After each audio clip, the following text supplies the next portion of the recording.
स्वागत है आपका। मैं हूं अनीता। रुक करते समय की अहम खबरों का। इस वक्त बड़ी खबर छत्तीसगढ़ से। जी हां, ऋचा जोगी का जाति प्रमाण पत्र निलंबित कर दिया गया है। जिला जाति सत्यापन समिति ने ऋचा जोगी द्वारा अब तक पेश किए गए दस्तावेजों की समीक्षा के बाद उनका जाति प्रमाण पत्र निरस्त कर दिया। ऋचा के भाई ऋषभ साधु ने समिति के सामने पेश होकर उनका पक्ष रखा। वहीं ऋचा जोगी ने चुनाव अधिकारी से फिलहाल उनका जाति प्रमाण पत्र निरस्त न करने की अपील की है। तो ऋचा जोगी का जाति प्रमाण पत्र निलंबित कर दिया गया है। आपको बता दें, जनता कांग्रेस की तरफ से ऋचा जोगी के उम्मीदवार होने की अटकलें लगाई जा रही थी, लेकिन क्योंकि उनके जाति प्रमाण पत्र का मामला सामने आया, जिसके बाद असमंजस की स्थिति बनी। अब अमित जोगी उम्मीदवार होंगे, लेकिन यहां पर ये बड़ी खबर है कि ऋचा जोगी का फिलहाल जाति प्रमाण पत्र निरस्त कर दिया गया है। ज्यादा जानकारी के लिए रुख करेंगे हमारे मरवाही संवाददाता अखिलेश नामदेव का। अखिलेश, ऋचा जोगी का जाति प्रमाण पत्र निरस्त कर देना ये साबित करता है कि अभी भी जनता कांग्रेस की मुश्किलें खत्म नहीं हुई हैं। अमित जोगी पर भी सवाल उठे, हालांकि उम्मीदवार बनने जा रहे हैं, लेकिन ऋचा जोगी पर भी इस प्रमाण पत्र के निरस्त होने के बाद सवाल उठने लगेंगे। बिल्कुल, जिस तरीके से जाति का मामला अजीत जोगी परिवार से लंबे समय से जुड़ा रहा है और इन चुनाव वक्त में हमेशा से देखने में आया है कि जाति प्रमाण का पत्र का मामला इनके एक जिन्न की तरह है जो पीछे पड़ा रहता है। और इस बार ऋचा जोगी भी इस विवाद से नहीं बच पाई। जब अभी जाति चुनाव मरवाही उपचुनाव की घोषणा के साथ ही मरवाही में अजीत जोगी के गढ़ को बचाने के लिए जोगी परिवार खुद अमित जोगी और उनकी बहू सामने नामांकन भरने के लिए सामने आ रही हैं, तब ऋचा जोगी आदिवासी प्रमाण पत्र लेकर सामने आती हैं कि मरवाही से हो सकती है ऋचा जोगी प्रत्याशी हो। इस बीच उनके प्रमाण पत्र को लेकर आदिवासी नेता संत कुमार नाथ नेताम ने मुंगेली में आपत्ति जताई। आपत्ति जताने के बाद जिला छानबीन समिति ने उनके जाति प्रमाण पत्र को निरस्त नहीं किया है, निलंबित किया है। जी। ऐसे में चुनाव को लड़ने को लेकर संशय बना हुआ है। वहीं अमित जोगी की जाति को लेकर भी सवाल उठे हैं, आपत्ति लगी है और अपने नामांकन को लेकर, अपनी नामांकन की वैधता को लेकर अभी भी संशय की स्थिति बनी हुई है कि अमित जोगी भी मरवाही में प्रत्याशी हो पाएंगे या नहीं हो पाएंगे।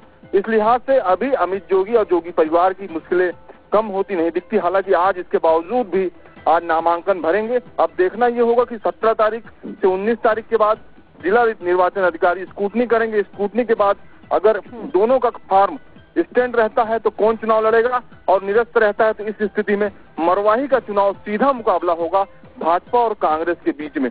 ऐसे में भाजपा ने कल नामांकन भरा है जोर शोर से। पूर्व मुख्यमंत्री डॉक्टर रमन सिंह सहित भरा हुआ है। आज भाजपा प्रत्याशी कांग्रेस प्रत्याशी कृष्ण कुमार ध्रुव के लिए भूपेश बघेल मुख्यमंत्री स्वयं नामांकन भराने आ रहे हैं। तो देखने वाली बात है। जी अखिलेश, जानना चाहेंगे, ऋचा के भाई ने समिति के सामने जाकर के अपना पक्ष रखा, क्या कुछ बताया, क्या कुछ कहा, और अब क्योंकि समीक्षा भी की जाना बाकी है तो किस तरह की कार्रवाई आगे हो सकती है? देखिए, ऋषभ साधु जो है ऋचा जोगी के भाई हैं, उन्होंने अपना पक्ष रखा। चूंकि 1940 में उनके दादाजी ने जमीन खरीदी है, जो आदिवासी के धर्म से आदिवासी होकर जमीन खरीदी है। इन पूरे दस्तावेजों को पेश किया। हालांकि सत्यापित प्रति चूंकि रजिस्ट्रार कार्यालय में कोविड के कारण वो जमा नहीं कर पाए, उनका ऐसा अपील है कि हम जमा नहीं कर पाए सत्यापित। लेकिन जो उनके पास मूल दस्तावेज है, जो नोटरीफाइज जो दस्तावेज, उस आधार पर जिला छानबीन समिति के पास उन्होंने पिछले 3 दिन पहले से रख रखा है और अपना जवाब प्रस्तुत किया। बावजूद जिला छानबीन समिति मुंगेली ने उनको 1 दिन, 2 दिन, 3 दिन तक जारी रखा और सुनवाई नहीं की। और कल देर शाम उनके जिला छानबीन समिति ने इस ऋचा जोगी के जाति प्रमाण पत्र को निलंबित किया है। निलंबित करने के बाद हालांकि अमित जोगी का कल देर रात जो बयान आया, उनका कहना है कि निलंबित करना चुनाव को रोकने को, चुनाव में लड़ने को से प्रभावित करने जैसी कोई बात नहीं है। उन्होंने कानून की धाराओं का भी उल्लेख किया है कि हम अभी जब तक जाति प्रमाण पत्र हमारा निरस्त नहीं होता, बर्खास्त नहीं होता, तब तक जिला निर्वाचन अधिकारी हमारे प्रमाण पत्र को, हमारे निर्वाचन के प्रमाण पत्र को निरस्त नहीं कर सकता। तो कल ऋषभ साधु ने जिस तरीके से जवाब प्रस्तुत किया था, उसके बावजूद निलंबन किया गया है ऋचा जोगी के जाति प्रमाण पत्र को। लेकिन अभी भी डटे हुए हैं जोगी परिवार, अमित जोगी और ऋचा जोगी, कि हम आज नामांकन 1 बजे भरेंगे। बिल्कुल अखिलेश, लेकिन नामांकन की तिथि तो निश्चित होती है और ये प्रक्रिया है, समीक्षा की प्रक्रिया जाति प्रमाण पत्र को लेकर के, ये लंबी चलेगी। ऐसे में सवाल तो उठेंगे कि क्या संभव होगा नामांकन दाखिल करना?